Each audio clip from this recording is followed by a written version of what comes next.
so now what we're going to do is the needs and wants analysis. Now the reason you do this, say you're in a procurement project, the needs and wants are really the things that are going to drive what you want out of the supplier. So I want to establish that up early at the start and end of the project, so that that then drives the questions that we need to ask in our tender documents or request proposal documents, and also we sort of rank them so it gives you something to score them against to make our ultimate decision between one supplier and another. What I found is, so I learned this technique back in my days at Shell, and then I applied it to procurement, but then I applied it to any sort of project, because what it does is it crystallises for the client, and I guess in particular on this one, what you might want to have as a decision maker. So if there's sort of a point that they just sort of debating and can't agree, then you turn to the decision maker, which way you want to go, and make it their call.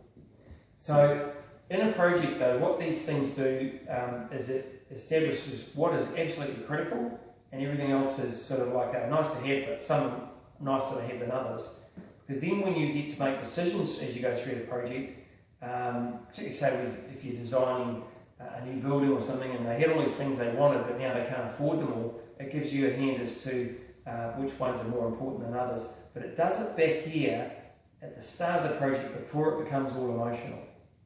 And you just find it really serves you well as you go through the project. So if that's the benefit to you and the client, it means less fighting down the track.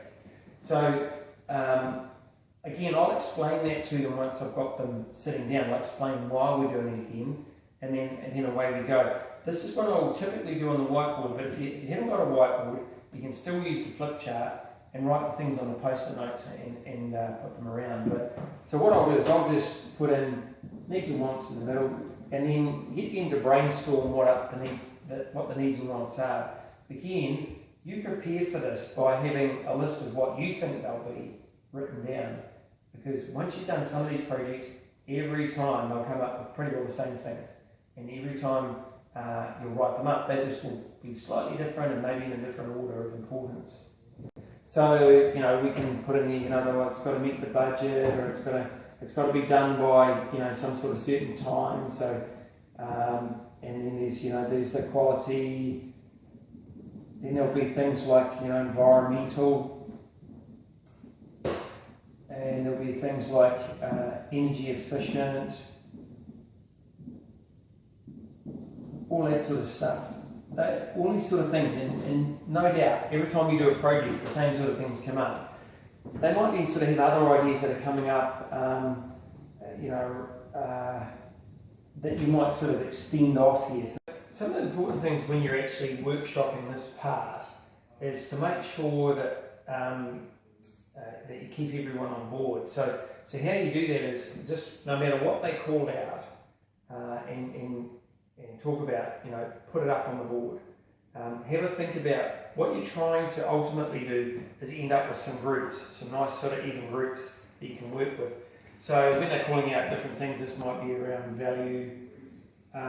Even if you think they haven't got it quite right, write it up for a start. If you want to rewrite it and you want to make that value for money, you might then say, would it be okay if I called that value for money? And they'll say, yeah, it's fine. Value for money. And just always seek their permission if you want to change something. Say, would it be fair if I called it?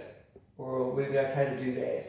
And otherwise what happens is you'll actually, if you cut them off and don't put what they want to have up, then they'll just go dog on you and they won't participate.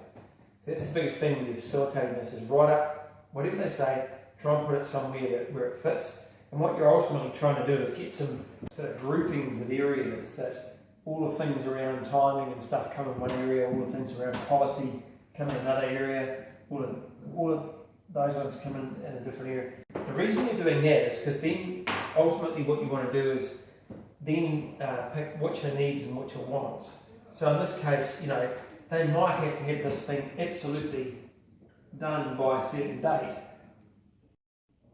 So we'll give that a need. But what you don't want to have, I guess a need is need equals absolutely must have. It's like a mandatory.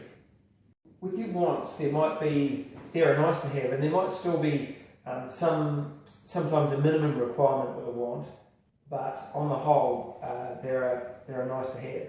And so the reason you only want a few needs and the rest wants is that ultimately when you're making decisions or you're choosing a supplier or what are you doing this for, you need to choose between one of the other options. So you've got to score them, so you have some sort of scoring regime and weighting. And if you give them all a need, well, as long as they pass, they might need to just pass. One might get 51% and they'll pass, but the other one got 93%. You know, if you're thinking about an exam situation, the 51 passed, the 93 passed, but who would you rather have? You know, if you were talking about a mathematician and it was a maths exam. So by having it as a want and then ranking those wants and then scoring them against the ranking, that allows you to make decisions a lot better. So we'll go around and we establish what the needs are, and there might only be one or two, you know. Hopefully you don't have many at all, and then the rest are want. And so, okay, we've now worked out the rest of wants. So I can sort of go and circle them in a different colour so that it makes it easy for them to see. Then I just say, okay, of all those wants, if you could only choose one, what would it be? That's the key phrase. If you could only choose one, what would it be? And so they then, oh, okay, you know, it's value for money has got to come next, all right? So we'll top of the line. So we'll give that a score of 10. Then they'll go, oh, you know, they might be humming and hawing between environmental and quality. What I do if they're humming and hawing, I just go, what? I choose. And I say, all right, what about if we gave that a 9 and that an 8? How would that fit? And they go, they can either live with it or they can't. And that's my phrase. Could you live with that? If I gave that a 9 and that an 8?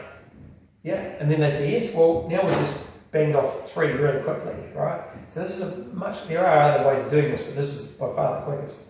And so it's just, okay, if you could only choose one, what would it be? Okay, we got now, if you're going to choose one of the remaining, what would that be? Sort of hesitating between two, just have a go, write them up. If in doubt, turn around to the decision maker, what do you want? Oh, I reckon that one, right, fine, done. You all live with that? Yep, fine, done, move on. Fast game's a good game. Okay, so then what we then use this for later on is evaluating options or questions or suppliers or whatever against.